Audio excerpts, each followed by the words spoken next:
नमस्कार, आप देख रहे हैं नादी टीवी। मैं हूं आपके साथ अभिषेक भट्टाचार्य। इस वक्त की महत्वपूर्ण अपडेट पर नजर डालेंगे। लखनऊ से आपको इस वक्त की खबर बता रहे हैं। यूपी विधानसभा का शीतकालीन सत्र आज से 4 दिनों तक सत्र चलेगा। कई महत्वपूर्ण विधेयक इसमें पेश होंगे। जानकारी मिल रही है कि कल अनुपूरक बजट पेश किया जाएगा। संभल का मुद्दा, जिसको लेकर देश भर में चर्चा हो रही है, उसको लेकर हंगामे के पूरे आसार बने हुए हैं। जानकारी मिल रही है कि विधानसभा परिसर में ही सपा प्रदर्शन की तैयारी कर चुकी है। बड़े सुरक्षा के इंतजाम भी किए गए हैं और बड़ी संख्या में सुरक्षा बलों की तैनाती की गई है।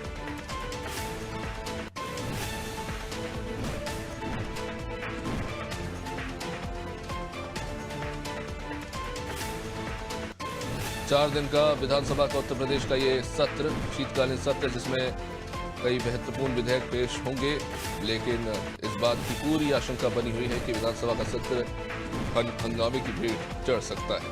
संभल की घटना को लेकर उत्तर प्रदेश की राजनीति गरमाई हुई है और समाजवादी पार्टी और तमाम विपक्षी दल लगातार बीजेपी पर निशाना साध रहे हैं। खैर, लखनऊ से हमारे सहयोगी अभिषेक हमारे साथ जुड़ चुके हैं। अभिषेक, यूपी विधानसभा का शीतकालीन सत्र आज से शुरू होने जा रहा है। कौन से महत्वपूर्ण विधेयक हैं जो इस सत्र में पेश हो सकते हैं? देखिए, अगर विधेयकों की बात की जाए तो सबसे पहले बात यह है कि नजूल एक्ट जो समिति को रेफर किया गया था, पिछले सत्र में नजूल एक्ट आया था और इस हिसाब से कि नजूल की जो जमीनें हैं वो खाली कराई जाएंगी। नजूल एक्ट में बदलाव के लिए एक बड़ा प्रावधान लेकर सरकार आई थी। नजूल एक्ट बाद में जब सत्ता पक्ष के ही कुछ नेताओं ने विरोध किया तो नजूल एक्ट को एक सिफारिश कमेटी में भेज दिया गया और नजूल एक्ट का रिव्यू करने की बात कही गई। अब क्या देखने वाली बात यह है कि क्या नजूल एक्ट वापस लाया जाएगा। अनुपूरक बजट सरकार कल पेश कर सकती है, क्योंकि महाकुंभ की तैयारियां तेज है और महाकुंभ 2025 भव्य और दिव्य होगा। ऐसे में महाकुंभ के लिए सरकार कल अनुपूरक बजट पेश कर सकती है। 12 से 15 हजार करोड़ रुपए का यह अनुपूरक बजट है। इसके अलावा नकल अध्यादेश को पारित किया जा सकता है। देखिए, नकल विरोधी कानून को कैबिनेट से पास किया गया था, लेकिन नियम यह है कि अगर कैबिनेट में आप किसी भी कानून को मंजूरी देते हैं तो उसे दोनों सदनों से, यानी विधानसभा और विधान परिषद से पास कराना होगा।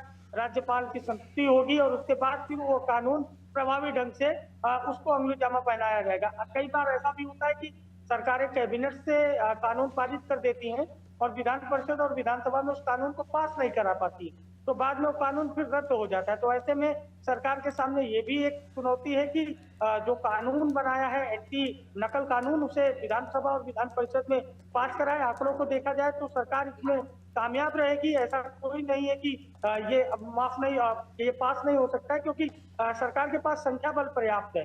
तो नकल एंटी नकल कानून हो या फिर नजूल एक्ट हो, इसके अलावा अनुपूरक बजट हो, सब पर निगाहें टिकी हुई है प्रदेशवासियों की, क्योंकि उत्तर प्रदेश का ये जो शीतकालीन सत्र है, अनुपूरक बजट जिसमें पेश किया जाएगा, इस पर सबकी निगाहें हैं।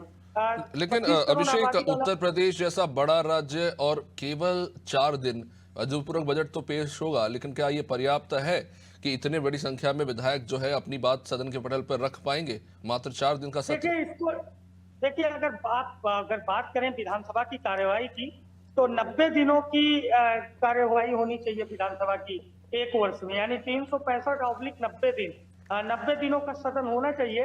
हाँ, ये बात किसी से छिपी नहीं है कि पूरे वर्ष 90 दिन सदन नहीं चल पाता है। ज्यादा से ज्यादा अगर इस साल की बात करें तो आप बात देखिए तो फरवरी में एक बार बजट सत्र हुआ था, उसके बाद लोकसभा के चुनाव हो गए थे, फिर ग्रीष्मकालीन सत्र शुरू हुआ था और अब शीतकालीन सत्र। जो वास्तविक सदन चलना चाहिए वो नहीं चल रहा है, इसको लेकर विपक्ष सवाल खड़े कर रहा है। पहले 5 दिनों का सदन था, ऊपर अब से कहा जा रहा अभिषेक, है अभी कि 40 ये दिन। भी जानकारी मिल रही है कि अभी संभल के मुद्दे को लेकर भी समाजवादी पार्टी प्रदर्शन करेगी, तो ये भी मान के चलते हैं कि 1-2 देखिए, दिन तो इसी बिल्कुल प्रदर्शन की भेंट। देखिए जी। देखिए अभिषेक, समाजवादी पार्टी संभल की घटना को लेकर प्रदर्शन करेगी। तैयारी पूरी है। चौधरी शरण सिंह की प्रतिमा पर प्रदर्शन की तैयारी है समाजवादी पार्टी की। जो विधानसभा का मुख्य परिसर है, वहां पर विधानसभा अध्यक्ष आज एक प्रेस रूम का उद्घाटन करेंगे, तो उन्हीं के सामने समाजवादी पार्टी के जो विधायक है वो प्रदर्शन करते हुए नजर आएंगे।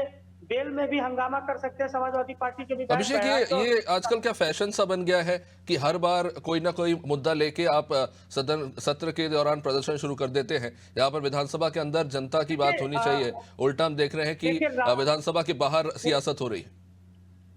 देखिए, राजनीति का ये ट्रेंड है। समाजवादी पार्टी की अगर राजनीति को आप फॉलो करेंगे तो समाजवादी पार्टी के जो कार्यकर्ता होते हैं वो जमीन पर संघर्ष के लिए जाने जाते हैं, और यही कुछ कमोबेश स्थिति भाजपा की है। तो जब ये दोनों दल विपक्ष में होते हैं तो हंगामा भी देखने को मिलता है, प्रदर्शन भी देखने को मिलता है। समाजवादी पार्टी किसानों के मुद्दों को लेकर, संभल और बहराइच के मुद्दे को लेकर, और सबसे बड़ी बात यह है कि उपचुनाव में जो पुलिसिया उत्पीड़न का आरोप लगाया है समाजवादी पार्टी ने, जो प्रशासनिक उत्पीड़न का आरोप लगाया है, जो बूथ कैप्चरिंग की बात कही है, उसकी भी गूंज सुनाई देगी। तो संभल से लेकर बहराइच तक और बहराइच से लेकर उपचुनाव और उपचुनाव के नतीजों तक की गूंज आज सुनाई देगी। समाजवादी पार्टी ने प्रदर्शन की तैयारी की है। 18 दिसंबर को कांग्रेस विधानसभा का घेराव कर सकती है। कांग्रेस ने पूरे प्रदेश से कार्यकर्ता बुलाए हैं।